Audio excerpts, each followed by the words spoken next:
Welcome to Ignite Intimacy, a podcast exploring intimacy, romantic relationships, sexuality, and the all of everything that relates to these hot topics.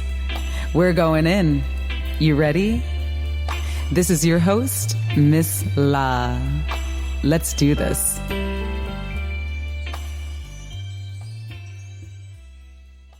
Cool, man.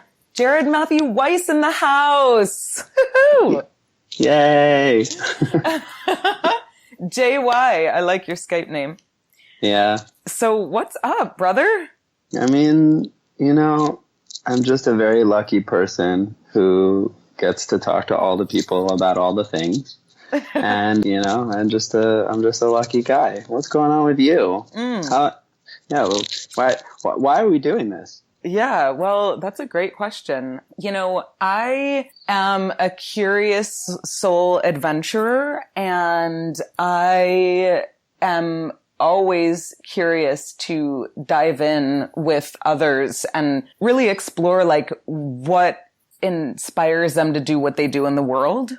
And specifically over the last year, since I started this Ignite Intimacy podcast, I have been just more and more curious about other people's lives and how they relate to sexuality, intimacy, and romantic relationships. And so it was really awesome to meet a couple of your friends a few months ago here in New York City. And two of them, I believe one of them was actually the first Touchpoint happened in his living room, possibly.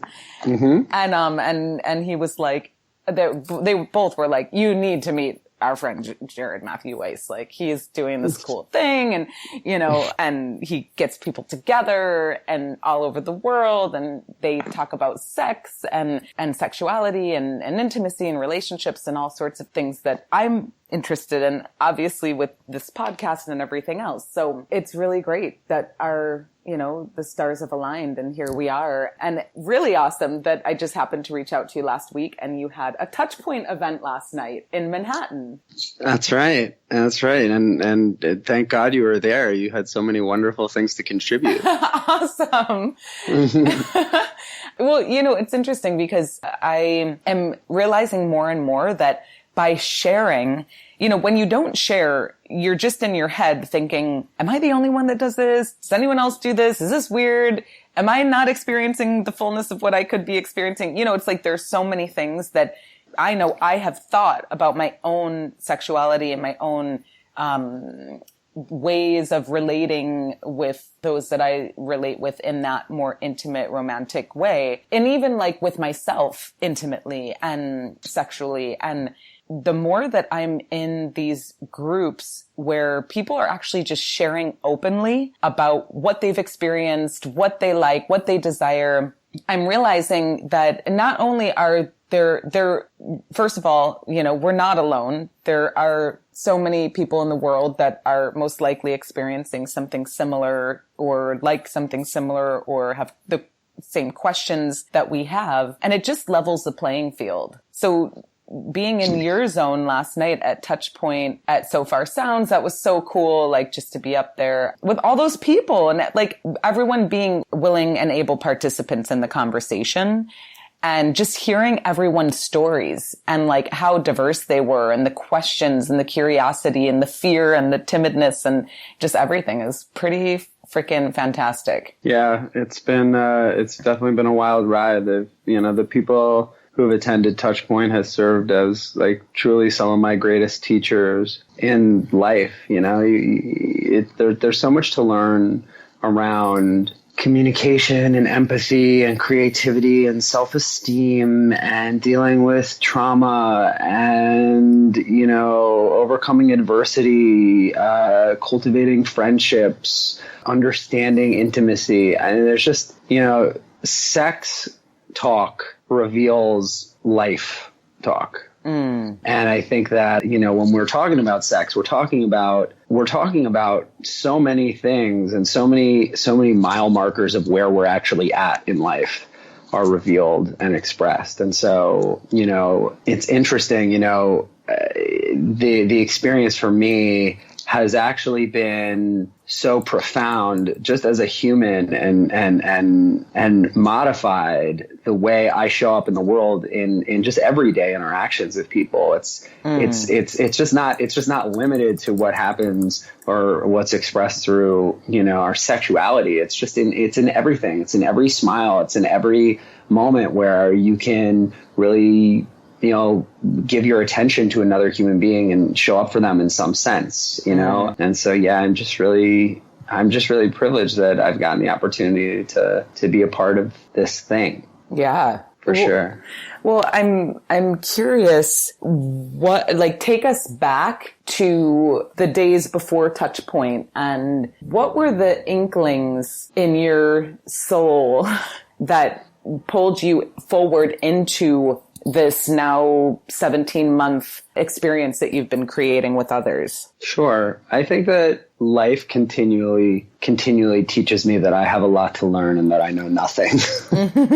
I think that really came to a head for me last April as I was getting out of a very long-term relationship that was incredibly informative and life-changing, and with a partner that I love and still love, but realizing that there were so many pieces of that partnership that just were not serving either one of us, and just realizing that I had a lot to learn. I was just very humbled by that experience. And, started talking to my friends about it and realized that, our love lives tend to be very private. And it's for two reasons. One is that there's a lot of stigma around talking about your sexuality and your love life. So there's these social pressures. Mm-hmm. But then there's this other one that goes really actually overlooked, which is that when you are in partnership with somebody and you're exploring, whether it's sexually, romantically, whatever, you want to keep that space sacred, right? You don't necessarily want to go out to your friends and say, this is what we're doing, or this is what problems we're having, or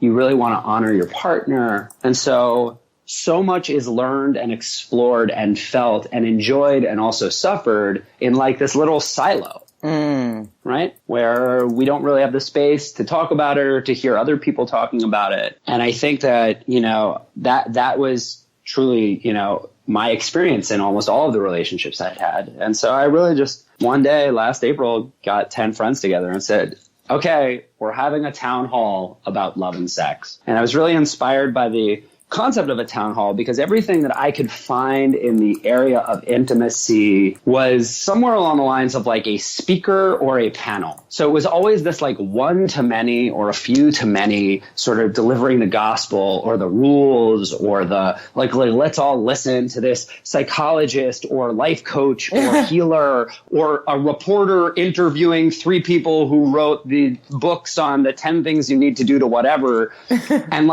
do you know what I mean? It's all this stuff. That's what we've got. Mm-hmm. And I was like, okay, we're not going to do that. We're just going to sit in a circle and we're going to talk. And, I realized that we all have our own curiosities, and by allowing people to submit questions anonymously, right? There's a lot of questions we have that we might not want to put out there with our face attached or our name attached, but to do it anonymously, there's things that people ask that they may not have if they, their identity had been revealed. And so I had everybody submit questions anonymously, and then they voted on them anonymously. And then the most upvoted questions came to the surface. And that first touch point, the question that came to the surface was, how do I introduce BDSM into my relationship?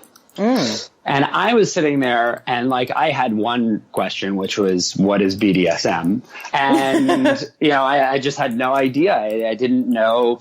As I said, I know very little. It's even to this day, I sit in Touchpoint sometimes and I truly am the person who knows the least in the room. That's awesome. Yeah. I mean, it constantly happens where somebody will use a word and I'll be like, what does that mean? Does anybody else not know what that means? And everybody knows, and I'm like, okay, I didn't know. Sorry. But, we ended up getting into this conversation around fantasy and using all these, there was a woman who told a story about exploring handcuffs and blindfolds for the first time. And like within a minute of her telling the story, all of a sudden what she was really talking about was how much she trusted her partner and how their communication was so open and so clear. And I was like, oh my God, like we resist having this conversation around blindfolds and handcuffs because it makes us a little uncomfortable, because maybe like it's been stigmatized. And like, you know, it's really interesting, just as a side note, just if you want to know where we're at specifically in this country when it comes to sexuality, if you Google the word kink or kinky in the dictionary, synonyms for it are deviant and degenerate. So, yeah. Ouch. So anyway, so like that's what we've been sort of, you know, marinating in all our lives. Yeah. And so we avoid having this conversation because we obviously don't aspire to be deviants and degenerates. I mean, at least many of us don't. Okay. And so we avoid having this conversation, but oh my God, you break through that conversation and all of a sudden you're like talking about how to truly communicate. You're talking about how to truly trust. Yes. You're talking about how to truly be in partnership. And I was just blown away by what is actually behind that door. And how we avoid that door because of social stigma, because of loneliness, because of fear. And it just really compelled me to continue the conversation. And so I hosted it the next month, and I made a splash page where people could RSVP. And you know, the people who came to the first one shared it with some friends, and all of a sudden, like 2 days before, I was looking at the guest list and we were supposed to host it at my friend Allie and Will's, where we did the first one. And I'm looking and I'm like, oh my God, there's 55 people who have RSVP'd to come to this. So I knew that we couldn't do it at Allie and Will's because their place holds about 12.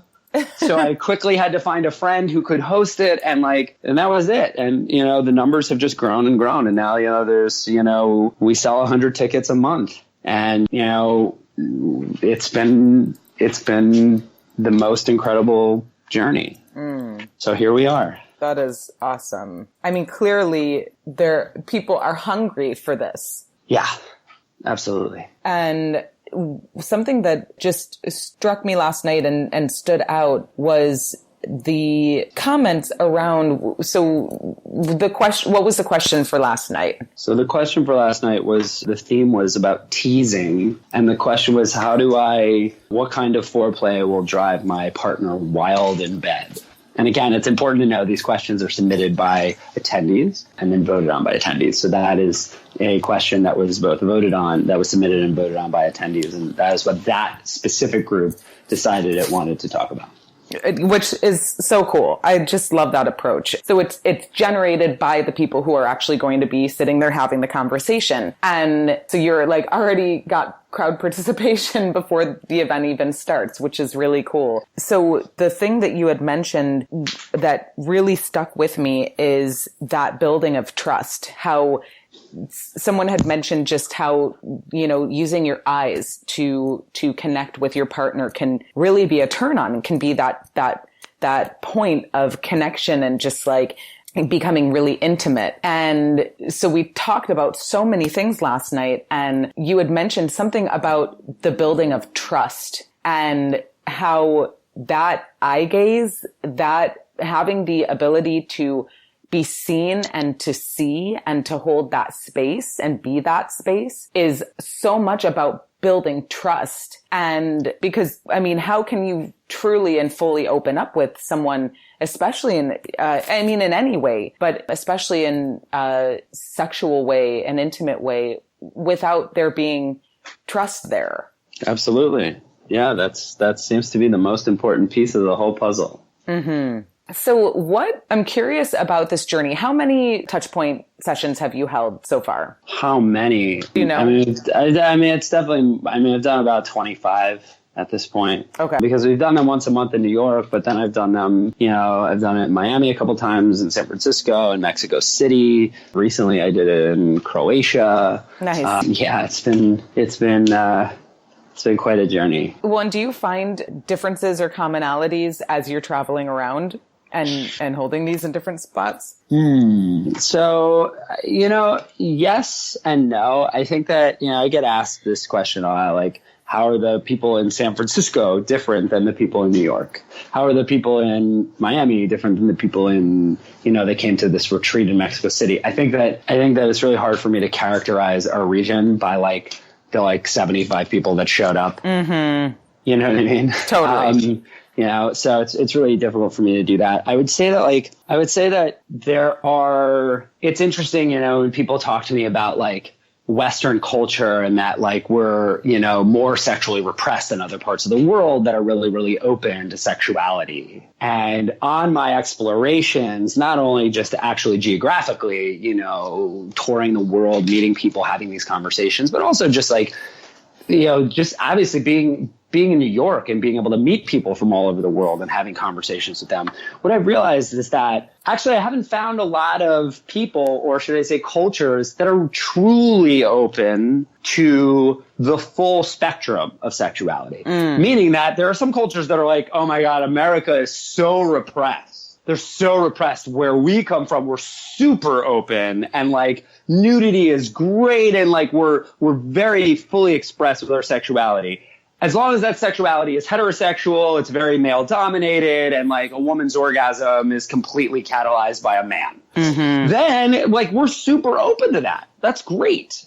Super open to that. And so I think that I've seen that a lot, where there are a lot of cultures around the world and a lot of people that I found that will be very, they're proud of the fact that their culture, their heritage is a little more open than, say, the States, but it's still a very small slice of what the full spectrum of sexuality is, meaning that they don't really necessarily honor or promote, to men or to women. That's not necessarily part of the culture. So I think that,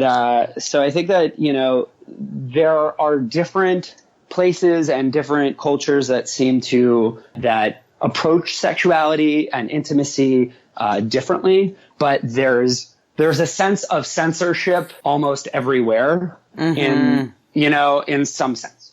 Yeah. Yeah. And what was it like? Were you on a retreat in Croatia and you held it there, or were you just traveling and hosted an event there where it was mainly, was it a mix up of just international people, or were there mostly Croatians? Yeah. So no, actually. So wherever I've done it internationally has been for retreats where people are coming in from all over the world. Generally, when I've done Touchpoint, it hasn't been I haven't arranged these things abroad on my own, meaning that it's not like there's a dedicated Touchpoint community that's coming together. Okay. Usually there's an event or some sort of summit, and they've invited me in to participate and create the space for their people. Specifically in Croatia, it was for an organization called Sandbox, and they're an incredible organization for, young entrepreneurs and thought leaders who are changing the world in unbelievable ways. And the people that I met there were outstanding and inspiring. And, like every single one of these experiences was transformative for me. And the things that we heard, one of the things that actually came from that, there was a young woman who was from Ireland. And, when we talk about, it's so interesting, we're talking about openness versus repression, and we talk about this full spectrum. She had let me know that just recently, within the last 20 years, Ireland had made divorce legal. Wow. Okay, so when we think about in this country, we're like, oh, we're so backwards. We don't have marriage equality. This is crazy. We're there are other places in the world where marriage is truly final. Wow.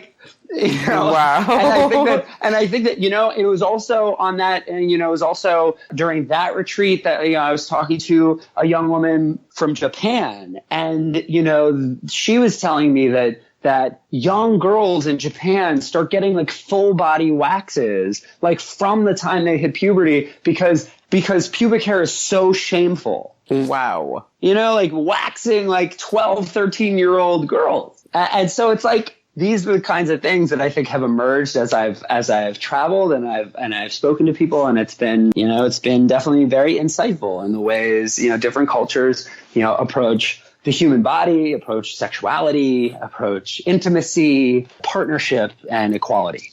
It's been an amazing ride. Mm.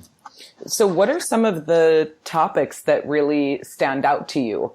Some of the questions that have generated some powerful conversation? Sure. I would say that probably there are a lot of questions around monogamy and its sustainability questions around the line between transparency and privacy within the context of a partnership. I think that the question around just female pleasure and understanding at a fundamental level, understanding our anatomy. I think that those three are probably the ones that seem to come up the most regardless of where I go. And 80% of the people that are at Touchpoint every month have never been. And so it's, fascinating that, these cohorts of people come through and they seem to have very similar questions. And I would say that those three are probably the most popularly asked. But I think that the biggest thing that I've taken away from Touchpoint and the thing that I try to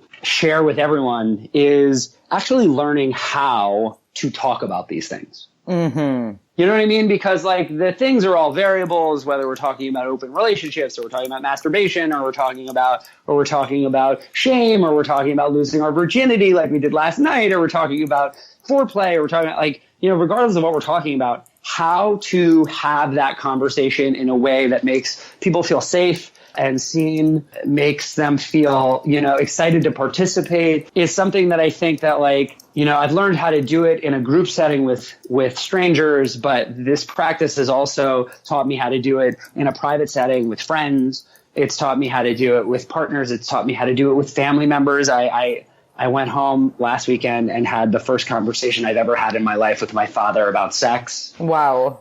Yeah. I mean, never. We've never talked about these things. And I actually ultimately sat with both of my parents. And I said, I don't really remember ever having conversations about sex. And I grew up in an incredibly liberal household. I grew up in a household in which I started having sex very young. And, my mom would leave my laundry by my door when it was closed because she knew what was going on in there. Now, that said, I also was I never explored drugs or alcohol. I wasn't a party kid. So I guess of all the things I could be exploring, it was my own sexuality. And I was doing it at home with somebody that I was in love with and dated throughout all of high school. So with all that said, that was that was my introduction into sexuality. Mm-hmm. But I grew up in this very liberal, open household, but we never had any conversations. And when I sat down with my father and we started talking, we started playing this game that I've developed called The Cards That Make You Better in Bed. And I was playing it with my father, and you pull a card and you have a conversation. It's wild. The conversations that it promotes is they're very revealing and very fun. But I was sitting there having a conversation with my dad about orgasms, about anal sex, about all these things. I'm talking to my father, and my mom ended up joining us. And I said, why didn't you guys ever talk to me about this? And they were like, well, it's we want to make sure that you're being safe. But your explorations in terms of positions, in terms of your body, in terms of a partner's body, those are just things that you'll learn on your own, and we don't need to talk to you about that. And I think that having that conversation with my dad specifically was just so unbelievable, and I could only imagine what my life would have been like, or what a child's life could be like as they grow up if they were really having these conversations. Oh yeah. And both of my parents said we didn't do it because, and they seemed to have answers. And I believe in my heart that, we didn't have these conversations, one, because it's not really a social norm to do so. And two, we generally don't know how. We really don't know how to create the space to have a conversation about these things. Yeah. And I know that because, listen, when I did this first Touchpoint, I was so nervous. I was what am I getting myself into? I'm hosting a conversation about things I know nothing about, And I've never talked to anybody about this. I've never asked anybody these questions. And so I think that above all the things, all the subjects, right? The most important subject is how do we have this conversation? Mm-hmm. And so I think that when I think about all the people who come to Touchpoint, I think about so many of them, the biggest issue, whether it's about monogamy or it's about female pleasure, or it's about, defining the relationship, or it's about, masturbation, or it's about whatever, their biggest issue, like mine, seems to be, I actually don't know how to talk about this with my person. And in fact, I've been in a long relationship and I've never talked about this with my person. I mean, last night we had a couple, we were talking about eye gazing, right? And there was a woman who said what if it's really awkward? And I said, okay, about what? What if it's really awkward to just look into my partner's eyes for 4 minutes? I said, well, is that your partner? Yeah. Yeah, it's my husband. Wait, it's your husband? Yeah. How long have you been together? We've been married 3 years. We've been together 6, but looking into his eyes for 4 minutes, we've never done that. So like it's, you know, above all the things, I think truly cultivating intimacy through conversation is the thing that we're not great at. Yeah. And I think that that's, you know, of all the things I've learned how to do, I feel very empowered that that's been the thing. And that's why, you know, I try to share that with everyone. That's why I start every touch point by asking everyone, do I have your permission to have this conversation with you? And when I ask anybody questions, I say, do I have permission to ask you questions? Because I think that it's important to drive home the notion that we want to give the people we're interacting with agency to step into an experience, even if it's a conversation. And to create that space it's really important, because as you experienced last night, like real friendships were made last night. Like people connect, people share, and it's not sexual. It's not sexual. They don't leave, you know. I mean, some people, last month I sang a song at the first dance for 2 people that met at Touchpoint last July. So I sang their first dance at their wedding this July in Scotland. Yeah. So that does happen. So people do connect romantically, and that's amazing. But you really see people really cultivating really deep, meaningful connections that are even non-sexual through talking about sex. And so learning how to do that, that's the thing that I think is like, you know, that's the most popular thing, I would say, of all the things, is truly like the conversation itself.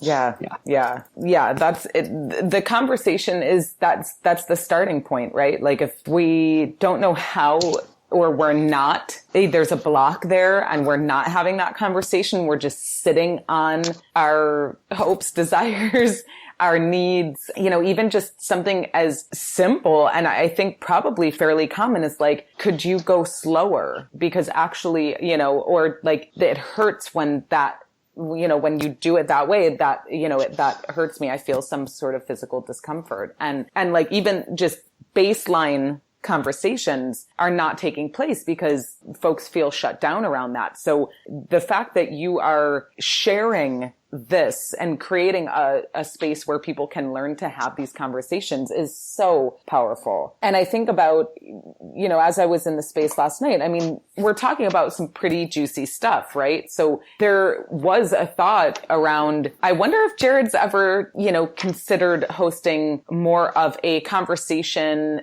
/ play party, or is it just really not about any of that for you? I guess I need more clarification on what you're asking. So because I think that, you know, when you're having a conversation that is about sexuality, about sex and intimacy and is juicy, there's an energy that's created in the space and an openness. So I had this thought pass through around, like, I wonder if you've thought about taking the conversation and then creating space for others to connect in a more intimate or sexual way. So like creating that space, not only for the conversation, but also for the exploration. No, I don't think that that's my role in this machine. I think that the greatest deficit that I can help fill is the one in terms of conversation, in terms of real communication. I think that that's really where I'm most focused. And also, I'm really most focused on creating a conversation that everyone can be a part of. I think that, like, once you start, you know, talking about things like play parties, you're looking at something that's very specific to, you know, a certain dynamic and a certain type of person that really wants to participate in something like that. And I think that, like, there's tons of spaces for people to explore that. And a lot of them come to Touchpoint and they've shared their stories. And I think that a lot of their stories inspire a lot of the people that, you know, may not feel comfortable in those environments. And I love that. And I want to be able to create that dynamic. But I think that it's really important for me to create spaces that are for everyone. And I just don't think play parties are for everyone. Yeah, agreed. Yeah. I'm thinking about just, you know, some of the breakthroughs that either you've had just in hearing and bearing witness to others sharing, and some of the breakthroughs that you've seen happen in the space. Is there anything that that kind of stands out to you? In terms of what? Just in terms of like aha moments or witnessing someone's breakthrough around a specific topic. Like I would say even just last night with the woman you had mentioned, saying like, gosh, I think that'd be really awkward. And wow, we haven't done that. And, you know, like where it's people start to unpack something that they didn't even know was there to unpack necessarily. Yeah.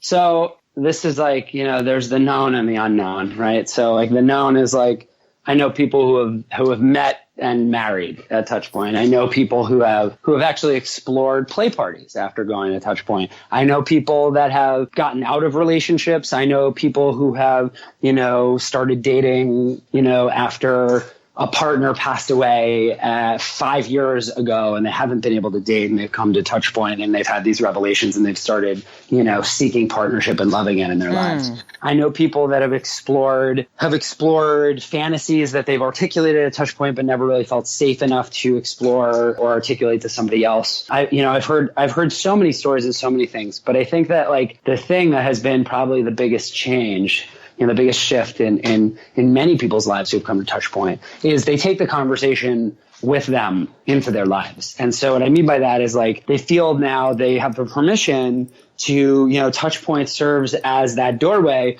to say to somebody, hey, I went to this thing last night and we were talking about masturbation. And it was wild because the guy asked, like, how do you masturbate and why? And everybody was telling their stories. And now all of a sudden they're sitting there with their friend and they're having this conversation that they've never had before. And, you know, and I think that that's the feedback that I get constantly is that people are taking what they're experiencing at a conversational level and they're taking it into their lives and they're creating a profound sense of depth and meaning in relationships like they never have before.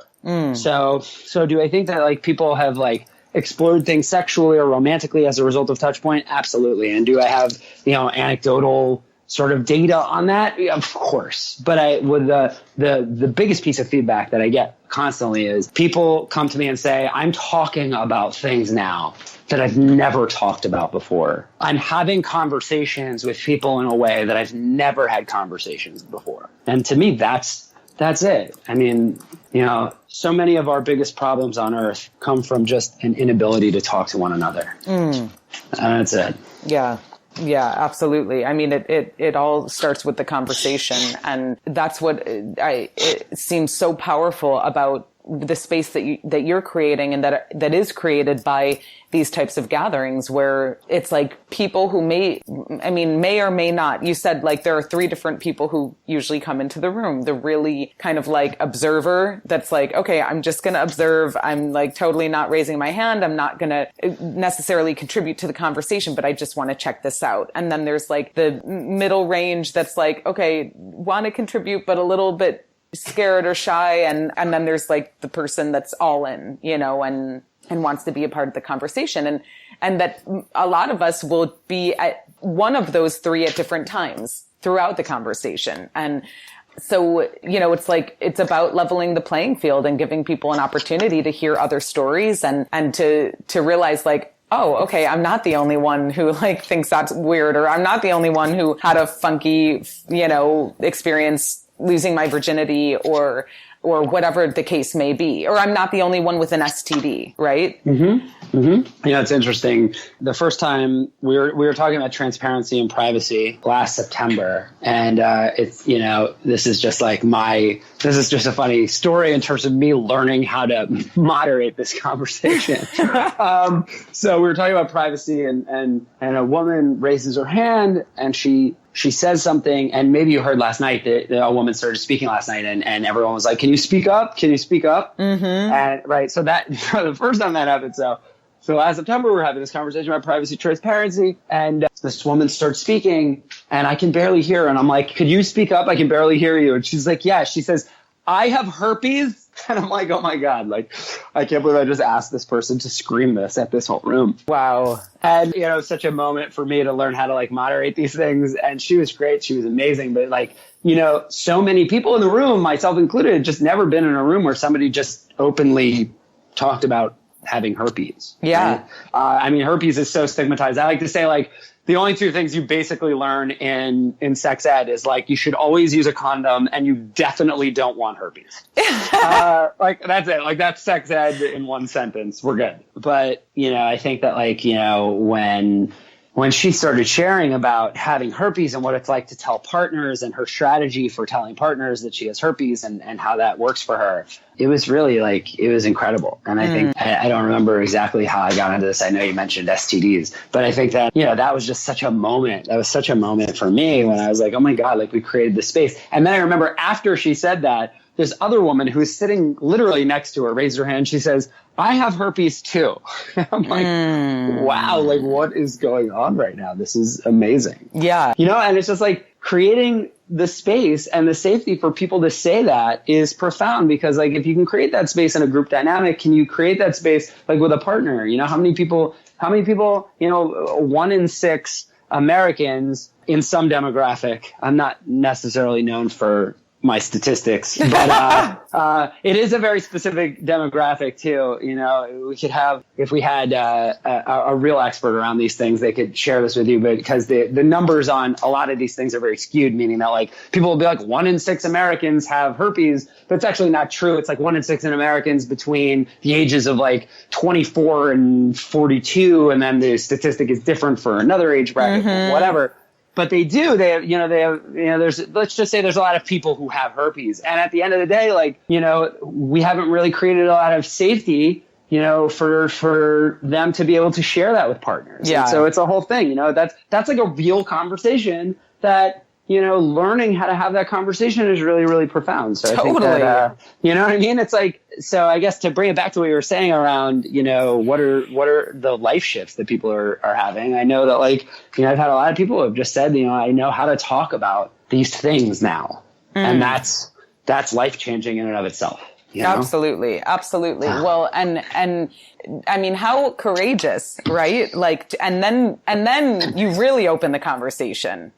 And so we actually have a really powerful episode of Ignite Intimacy, episode 16, I think it is, with Adriel Dale. And he's got a whole business he's created called H Opportunity. And it's all about herpes, and it's all about making disclosure sexy. So check that out if you're interested. Oh, wow. That sounds amazing. Yeah, it's a really powerful conversation because I have herpes, and I actually just decided to share that on that conversation because I was like, like this is whack right now. Like, yeah, it's like, I'm not happy that I have it, but I have it. And the more that I can be transparent about that and comfortable in my body as I speak about that, then the easier it is for myself, for others. It levels the playing field, right? So it's like, I went from feeling this debilitating sense of shame and discomfort and like, well, if something wasn't wrong with me before, it's definitely wrong with me now, and like this whole thing. And then the transformation that I've gone through the last 12 years or whatever, however long it's been. And where I am now, where I can just be like, yeah, like this is something that I'm moving through life with. And what questions do you have? How can I support you in understanding what it is and how we can take care of ourselves and each other with this? And so, yeah, that's a very, very powerful conversation to have. And then to still feel like, feel sexy and gorgeous and like all in the yummy juiciness of my own sexuality, despite the fact, or because, with the fact that I'm moving through life with this thing that, can feel very unsexy. Totally. Wow. Well, that's, I feel like that's a whole conversation in and of itself that we can have. Yeah, absolutely.